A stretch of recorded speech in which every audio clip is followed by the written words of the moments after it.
Sultan Ali Mughayat Shah berdiri gagah dengan pakaian kebesaran Aceh, jubah beludru hitam, berhias benang emas, tengkulok megah di kepala, dan sebilah rencong bertatahkan permata terselip di pinggangnya. Di sisinya, para hulu balang setia dengan wajah tegas, dan ulama berjubah putih yang memancarkan ketenangan, hitam pekat, emas berkilau putih gading, merah delima, dan biru samudra. Istana Kutaraja yang baru dibangun di tepi sungai Aceh, bangunan kayu kokoh dengan ukiran rumit, bercorak Islami dan Melayu, dikelilingi oleh perkampungan yang mulai ramai dan benteng pertahanan yang kuat. Di kejauhan, laut biru terhampar luas dengan kapal-kapal nelayan dan jung dagang yang berlabuh. Hikmat, penuh harapan, dan semangat perjuangan. Matahari terbit memancarkan cahaya keemasan, menyinari puncak masjid dan istana sebagai tanda lahirnya sebuah kekuatan baru. Sultan Ali Mughayat Shah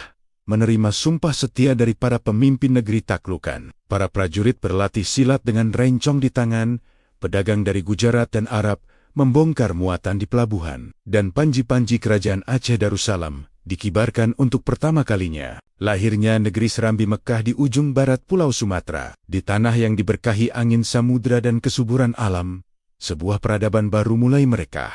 Tanah Aceh, yang sejak lama menjadi persinggahan para musafir dan penyebar ajaran suci, tumbuh menjadi pusat keagungan Islam yang memancarkan cahaya ilmu dan iman ke seluruh penjuru Nusantara. Di sini, di beranda kepulauan, takdir sebuah kerajaan besar mulai dituliskan dengan tinta emas sejarah, menjadikannya gerbang spiritual yang dikenal dunia sebagai Serambi Mekah, Banda Khalifah, Nusantara. Seiring menguatnya denyut nadi keislaman, Banda Aceh menjelma menjadi sebuah bandar khalifah yang kosmopolitan. Pelabuhannya yang strategis di mulut Selat Malaka menjadi titik temu peradaban, tempat para saudagar dari Arab, Persia, India, dan Tiongkok saling bertukar barang dagangan dan gagasan. Kapal-kapal besar berlabuh, membawa serta kekayaan rempah, kain sutra, dan yang paling berharga, khazanah ilmu pengetahuan. Banda Aceh bukan lagi sekadar kota pelabuhan, melainkan gerbang maritim agung yang menghubungkan dunia Islam di barat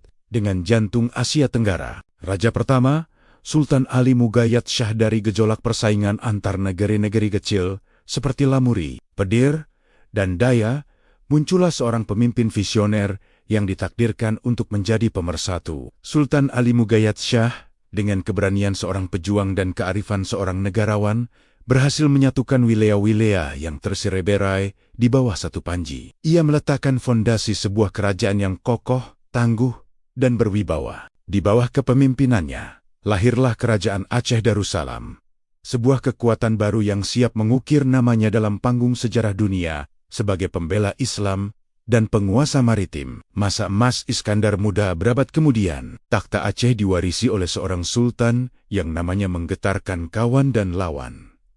Sultan Iskandar Muda. Di bawah pemerintahannya yang tegas dan adil, Aceh mencapai puncak kejayaan yang tak tertandingi. Kekuasaan kerajaannya membentang dari pesisir Sumatera hingga semenanjung Malaya. Kemakmuran melimpah ruah, hukum ditegakkan tanpa pandang bulu, dan martabat Aceh Darussalam menjulang tinggi di mata dunia. Era Iskandar Muda adalah masa emas, di mana kekuatan militer, kemakmuran ekonomi, dan keagungan budaya menyatu dalam harmoni yang sempurna. Kejayaan laut dan perdagangan kunci kebesaran Aceh terletak pada penguasaannya atas lautan. Armada perangnya yang perkasa terdiri dari ratusan kapal perang besar yang dilengkapi meriam dahsyat, menjadi penguasa mutlak Selat Malaka. Jalur perdagangan rempah-rempah terpenting di dunia berada di bawah kendalinya, menjadikan Aceh sebagai pusat monopoli lada dan komoditas berharga lainnya. Pelabuhannya tidak pernah sepi dari aktivitas, menjadi epicentrum perdagangan internasional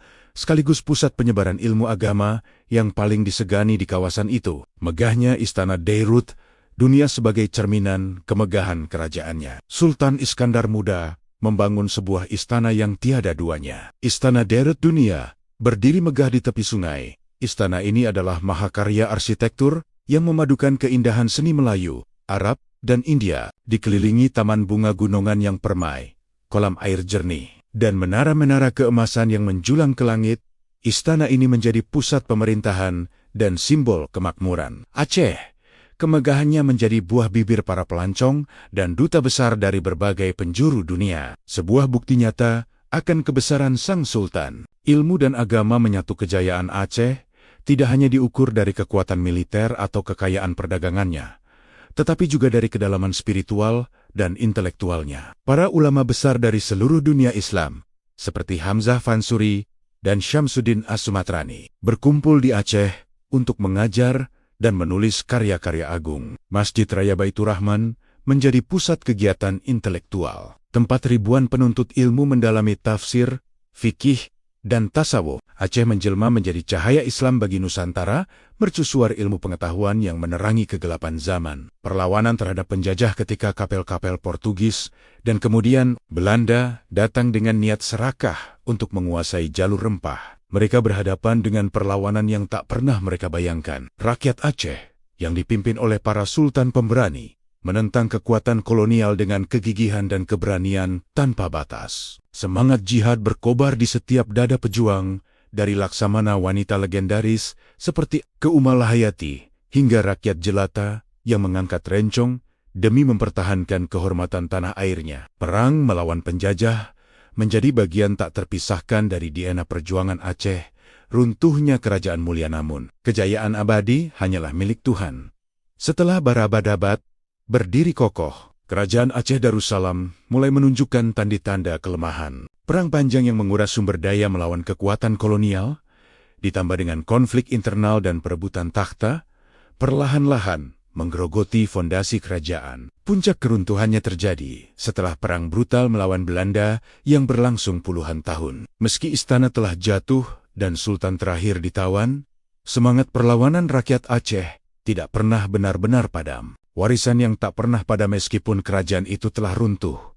Warisannya tetap hidup dan abadi. Semangat Iskandar Muda, keberanian Ali Mugayat Shah, dan keteguhan para ulama terus mengalir dalam darah setiap pejuang Aceh hingga hari ini. Keberanian dalam melawan ketidakadilan, keteguhan dalam memegang prinsip agama, dan rasa cinta yang mendalam terhadap tanah air adalah warisan yang tak akan pernah lekang oleh waktu. Semangat Aceh Darussalam terus berkobar, menjadi inspirasi bagi generasi-generasi mendatang untuk menjaga marwah dan kehormatan bangsanya.